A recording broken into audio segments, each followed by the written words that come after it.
Okay, I'm gonna show you all something.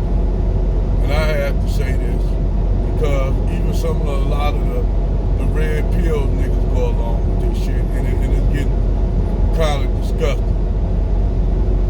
For you niggas are always talking about, black women are single mamas and on welfare and this and that. I said we gotta understand that a lot of times, even us black men take up the talking points of white supremacists because they want to sell you this narrative that all black women and shit were having children out of wedlock and that were on welfare. They want you to sell you this idea just like they want to sell you this idea that all black men are criminals and that we do all kind of shit in the black community. Most of our crimes are socioeconomic crimes.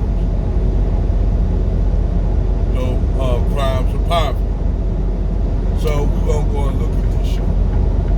If you look up the geographics of crime in the United welfare from 1975, 69, when the Welfare Act was established, you will find out, you will have since white people make up the majority of the population, you will have almost 70%, 75% of white women living on assistance. That includes the welfare all the way from then to now, and probably more so now. But you have almost 75% of white women on welfare.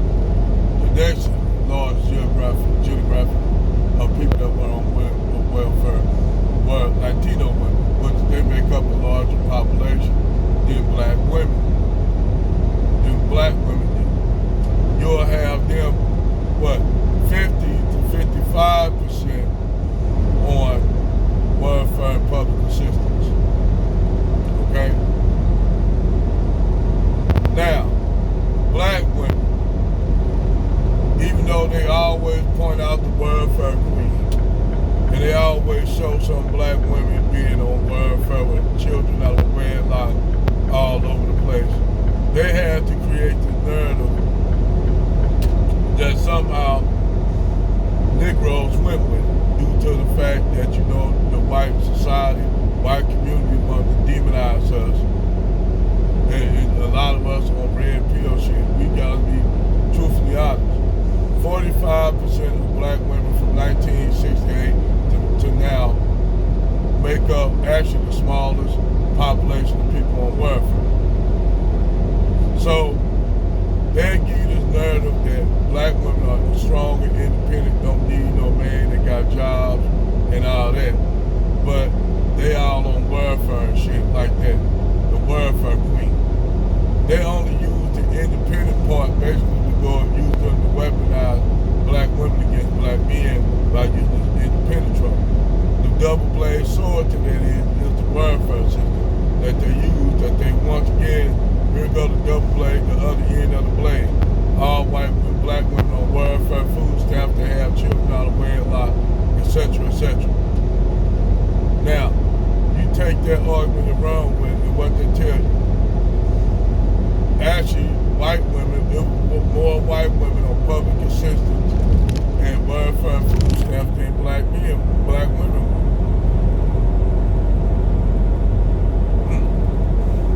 Now, I ain't trying to defend the shit that black women do, especially how black women have been weaponized to basically go against black men. In other words, this Willie Lynch syndrome shit was created to basically destroy the black community by having black men and black women at each other's throat.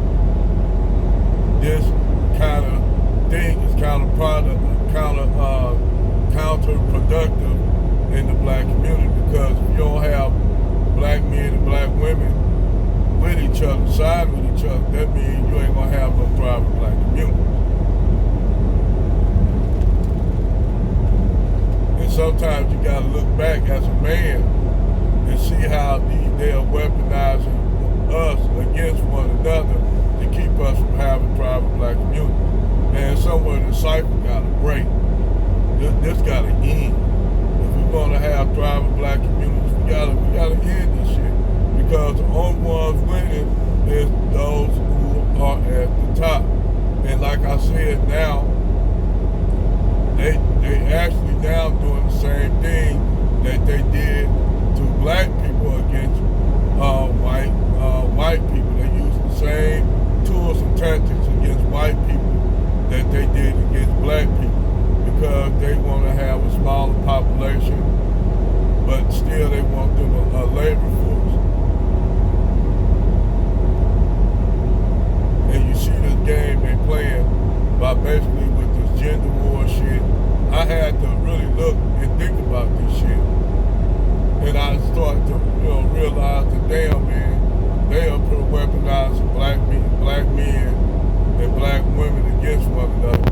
Meanwhile, you have black women getting child deletions, and you got black women, I'm not saying anything wrong with interracial dating, but you got black women not wanting to be with black men. And then you got the vice versa. You have black men not wanting to get with black women. And have none of y'all on either side have even thought about any of this shit. And the only ones winning is white supremacy. Well, really not them, because even white supremacy is following the shit.